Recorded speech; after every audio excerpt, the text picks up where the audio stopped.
Welcome back, degenerates. When it comes to watches, we live in a wild time. 10 new brands pop up weekly, and it's getting increasingly harder to keep track of who's copying who. It seems like any monkey these days can draw a circle, put 12 indices on it, and send it to China for mass production. I'm not complaining. I'm a firm believer in capitalism, and I enjoy the increased competition within the market. However, while I appreciate how quickly we're getting new stuff, I appreciate it even more when a brand is deliberately thoughtful in their design. I respect when they take the time to plan and strategize what their watch is for, who it's for, and they can clearly define why it has a purpose. Which brings me to the Morar 310. It is a watch that was, from the ground up, intentionally designed for seafaring, search and rescue, and saturation diving. Taking input from Chris Lemons, a professional saturation diver, and Rod Steele, a search and rescue pilot, this watch is certainly more than just whimsical cosplay. The two individuals mentioned are some hardcore people, and certainly better suited to give input on a watch than from YouTube desk divers, present company included. As the name suggests, the Morar 310 is capable of operating at 310 meters or just over 1,000 feet submerged. This is accomplished by several factors, such as thicker case walls, a helium release valve, and a crown that utilizes 3 separate seals, not unlike Rolex's trip lock system with 2 seals in the crown tube and 1 in the crown. Like the rest of you, I see no point in a helium release valve. It's arguably the most useless feature on a watch. But if a brand is willing to explain their reasoning, then I'm willing to entertain it. So here we go. If I rotate the Morar around, you'll see, tucked inside those lugs at 12 o'clock, is a dot, a wee circle of interest. This is a helium release valve, probably the most underutilised element on any dive watch ever. For the HRV to engage, you need to be immersed in a helium-rich atmosphere at a simulated depth that results in pressure building up enough inside your watch that the one-way valve actuates to release these potentially damaging helium bubbles. In other words, a professional saturation diver. Assuming that the bulk of people buying and wearing dive watches are not professional saturation divers, this little valve and its reason for existing mean very little to anyone, and I guess you could ask why we are installing one on the Morar 310. Especially given our quite strict rule of no unnecessary faff. The reason that we've put a HRV on the Morar 310 is because it's doing a similar job as the water resistance rating. It's a symbol of robustness, of intent, of seriousness, of utility and ability and competency even. This watch can do anything you could ever wish for underwater, and thus by extension of that logic is extremely capable for where it will be mostly used, on land. It's also another way for us to gather vital experience. By including such things on new watches, it educates us. You know what? I can respect that. I don't need it, and it will never apply to me, but I can dig it nonetheless.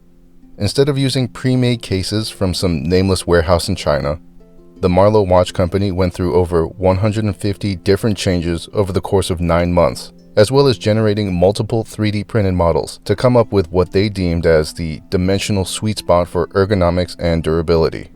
There's a level of negotiations a designer must face when determining size, strength, style, and etc., and it's great to see how they navigated through this process.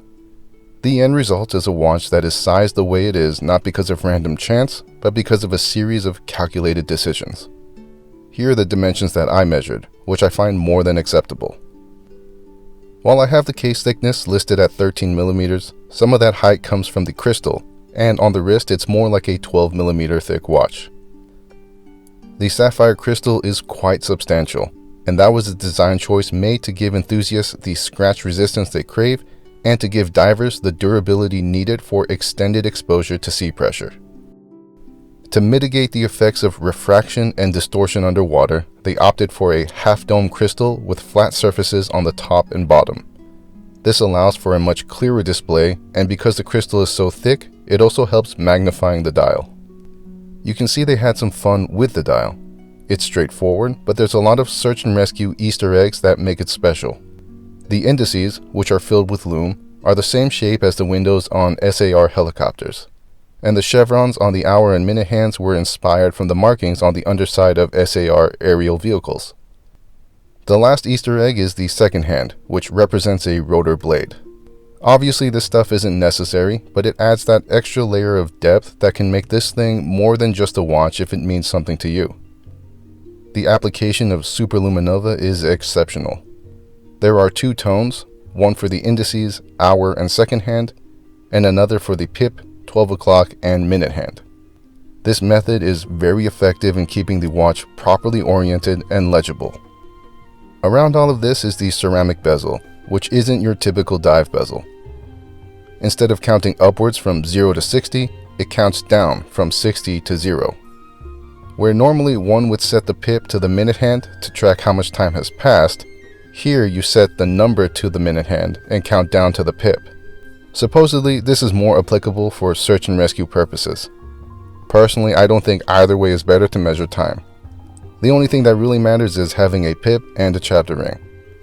But, as always, there's more than one way to skin this cat, and the most important thing is that the operator knows how to use it, whatever method that is.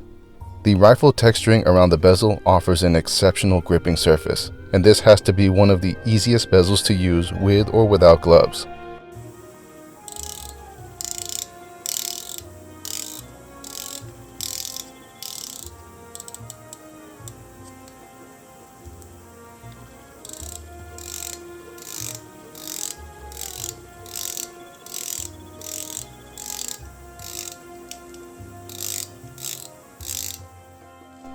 That excellent gripping surface is carried over to the crown.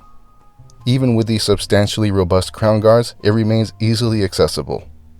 One thing I dislike about some watches is the amount of torque I need to apply on the crown to get a good grip or to get the threads to catch. It makes me feel like I'm putting the watch at risk of unnecessary damage due to a faulty design. I get none of that here.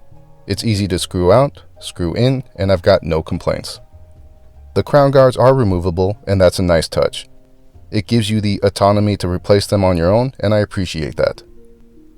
There are directional arrows with open and closed markings etched onto them, which was a conscious design from the designer to give it more of a tool-like appeal. Here's the caseback. I'm assuming that's Nessie, and I like everything about this. I could do without the mirror polishing, and if I had to make a suggestion, it would be to have a brushed caseback with maybe a polished and embossed plesiosaur. Underneath the caseback is a 9000 series Miyota movement.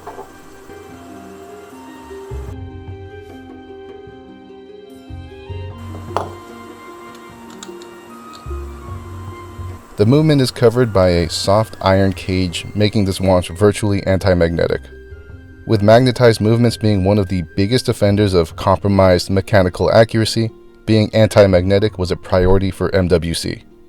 While having non-metallic hairsprings is a solution for this, to keep costs down, they opted to use a Miyota 9039 movement paired with the iron cage because it offered a solution that was thin enough to keep the 310 reasonably sized with all of the specifications required to perform as necessary.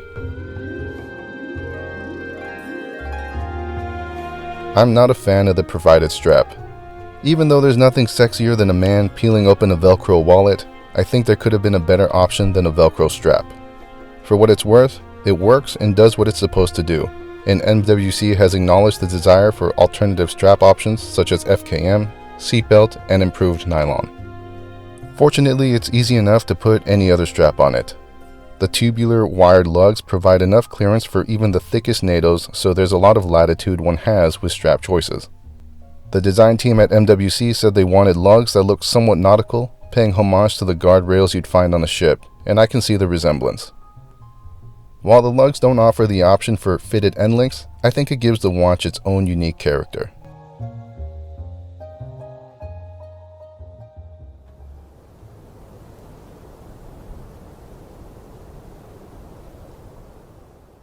There's no such thing as a perfect watch. Design teams are constantly fighting pros and cons and trying to find the balance between them. The Morar 310 is the result of finding that balance. There's a harmony here between form and function.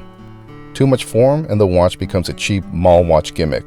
Too much function and you lose that fun side of watch enthusiasm which is integral to the overall experience. This watch has both, and you can tell the designers made sure to cater to the enthusiast just as much as they were catering to the professional.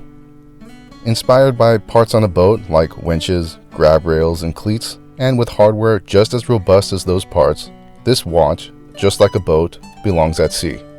Those are my thoughts. That is all. Stay classy. I sure as hell won't.